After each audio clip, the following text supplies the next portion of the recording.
Sajirtu yaa ummata islaamaa. Heddee marayyuu ni jira ummanni muslimaa ummanni islaamaa har'as ni jira borillee bakka hunda jira. Dhimma ariifachiisaa dhimma atattamaatiif hin dhufe. Maali dhimmi ariifachiisaa dhimmichi immoo yoomi? Har'a shaadaa qabachuu waan hin barbaaduuf eessa jirtu? Maashaallah sisi manna yoomiree? Amma galgala kana jechuudha. Mee hawaasa kana gaa hawaasa si viidiyoo kee kana daawwataa jiru mee nagaa gaafadhu mee? Akkam jirtu nagaan koo kabajaaf jaalalaa hunda keessa naaf qaqqabu. Tole hawaasi kun illee gammachuudhaan akkasii si baatu abdii guutuu qabaa mee ati akkam gammachuu qabdaa garuu? Maal immoo akkam kokkolfaa jirta gammachuu hedduu qabda natti fakkaata. Baay'een gammadaa jira baay'ee irratti seefa fufu jedha. Inshallah gammachuun kee itti fufaa gammadaa jiraadhu siin jenna kan nuti illee. Kun viidiyoo kosa dhumaati. Maaf viidiyoo ka dhumaa jette maa tokko tokko irraa badu jedhamu. Ganaan iyyuu dhufa malee TikTok irra ganaan hojjedha. Badini miidiyaa kamirrattuu hojjedhuuti garuu of eeggataa deemi akka duraanii sana wal keessa mammakinii waa mara. Indee Ega. Maa kolfitire egaa akkasuma siin dura yoo laalu waa hedduutu tokko tokko kee jala jira waa wal makaa turteef sanumaaf siin jedhee haa ta'u malee maalidee waa biraa maal yaadde waan rakkisuu yaadde? Takkaas rakkisee illee hin beeku yoo rakkisees kan kiyya maal rakkoo qaba. Waa tokko yoo rakkoon qabu nu rakkisinu siif rakkachuudhaaf qophiidha maal yaaddeeti maal goona? Viidiyoo kan sheer sa'aatii tokko gidduutti sheerii kuma olin barbaadu. Tole sheer godhaa jiranii sheer illee ganaani godhanii nuti illee sheer godhaa jirra gaa sheer godhaa jettee jirti sheer godhaa fi. Sheer du'it gochuudhaan namoota maqaa isinii kan biraan naagaa. Tole biraan sii geenya eenyuun biraan sii geenya mee tokko eenyuun? Tokkoffaa raayyaa ko. Tole raayyaa abbaa maccaa jettee raayyaa abbaa maccaa gaa akka viidiyoo isii kana daawwattanii deebiftanuuf isiniin jennaa garuu isaan baay'ee yeroo qabuure. Akka isaan biizii ta'an nan beeku. Tole eega biizii ta'uu isaanii beettee yoo danda'an siifa deebisanuu yoo dadhaban illee mee namni biraa namni itti aanu lammaffaan eenyunni? Sheek Muwaaz. Abu Muwaaz ergaan kun isin haa qaqqabu daddafaatii isinillee gara kanatti kottaa. Baay'ee sin komadheera. Wallahi. Maaf komattaree maaltu rakkoo ta'e maal si godhan? Foloos naan deebisne komentii yeroo hundaan isinii barreessa. Abu Muwaaz maaf deebisuu fi diddanii yookaan komentii isii maal ilaaluu diddan komentii isin gaafataa ture jettee wayi viidiyoo kanas isin biran geenye immoo maan deebifne viidiyoon kun isinitti sheeriin godhamne? Godhanii turan. Nama baay'eetu sheer godhe nama baay'ee isiniif fide. Kuma olii natti fide dhugaa. Ayyee namni baay'een sheer isinitti godhee viidiyoon isin bira geette maan deebisirree maa baddan? Hojiin ture na dhaqqabee jira inshallah. Mee salaamata jechuudhaan hawaasa kana nagaa gaafadha. Assalaamu alaykum wa rahmatullahi wa barakaatuh. Ayyee mee hawaasa viidiyoo mucaa kanaa sheer godhuudhaan isinis ta'e hawaasa biraan ga'ee mee yeroo tokko nu galateeffadha. Sheer gootanii galatoomne. Ayyee gaafiitti deebinaa mee obboleettii keenya kana qunnamtanii yookaan isiidhaan wal agartanii? Obboleettii keenyaas dubbiseen jira. Tole baga dubbiftanii nullee dubbisuu yaada qabna akkami mucaan hin bareeddi maal fakkaatu Ustaaz? Allah maashaallah. Nashaata namaa gammachuu qabdi. Maarree mucaa akkana nashaataa qabdu kana maa fila warra deebisuu diddan qaata gaafadhee eegaa jira jetti. Amma deebise har'a deebise.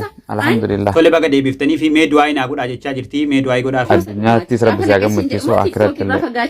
Amiin jirtu jechaa jirti mee jirra jedhaati yeroo takka Ustaaz. Har'a shaadaa qabachuu waan hin barbaadu eessa jirra. Ustaaz Raayyaa birallee ergaa waan qaqqabdee fakkaatti maal laayidda jechaa jiranii mee Abu Muwaaz ashhadu jedha. Ashhadu hin jenna boru jenna. Ayyee boris ta'ullee yeroo kamittuu akka jechisiiftanii fi akka gara kana amantii kanaa fiddan abdii guutuu isinirraa qabna kun hojii keessanii isinitti illee himuun barbaachisu. Mee Abu Muwaaz gara xumuraatti mee hawaasa viidiyoo kana daawwatu akkasuma hawaasa tokko tokko irra jiru kanaan maal jettanii? Sammuu teessiif kan singoone maraata yaa nama rabbiin siif kan hayaata. Nama wajjin deemtee bobbaatee jiraatta waan gaarii fi badaatiin xaltee hubatta. Akka Ustaaz Abu Muwaaz galatoomaa ulfaadhaa ergaa baay'ee nu dabarsitanii. Ustaaz Raayyaa jirtu eessa jirtu mee? Magaalaa TikTok jirra. Eeyyee magaalaa tokko jirra Ustaaz mee nagaa gaafadha hawaasa kana. Assalaamu alaykum wa rahmatullahi wa barakatuh. Wa alaykum salaam wa rahmatullahi wa barakatuh. Daawwattoota tokkotti mee maal jettan mee daawwattoota tokkotti kanaan? Diineen nasiyaadhaan yoo wal dhageeffanne ergaasaa keessootti wayita qalbeeffanne akkee waliif yaamuuta warraa hubanne. Mee dhaamsisin obboleeyyaniif dhaamtan ka'afe jira mee maal dabaltan? Obboleewwan keenya tammas waa dhaammanne. Obboleeyyan danuutu jira gaa obboleeyyan ka amantaa waliin qaban ka saboomaatu jira mee isa kami keessa obboleeyyan isin jettan Ustaaz? Yaanamticha rabbiin diin islaamaa kenneef bakka yoo teeggadhu waan sirraan eegamne daawwaan himuu qofa seetee akkan dagamne. Eeyyee gaa yeroo ammaa namni waan gaariin himaa hojiidhaan mul'isuutu baay'ee ulfaataa Ustaaz hojiin keenya maal? Hojiin keenya daawwaadha akkan irraanfanne. Hayyeen irraanfannu namuu bakka jirrutti yoo of hin eegganne. Rabbiin hundaa gaafachuun sawaan hin hafne. Beeka waan nuuf kenne eenyuuf waddeddaane amanne yaa rabbi rahmata keetiini. Yoo of hin eegganne gaafatamuun waan hin oollee gaafii isaa jalaa rabbiin nu haa baasu warra waan jiraatu fi akkatti jiraatu beekullee rabbi nu haa taasisu.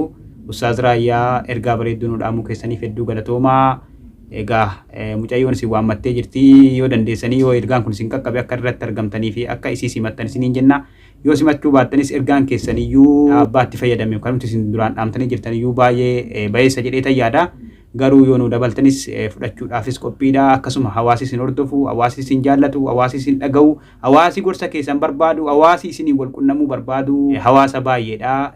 Jaalala hawaasa rabbitu isinii kenne. Nurree warra kanarraa warra akkanarraa rabbiin nu haa taasisu.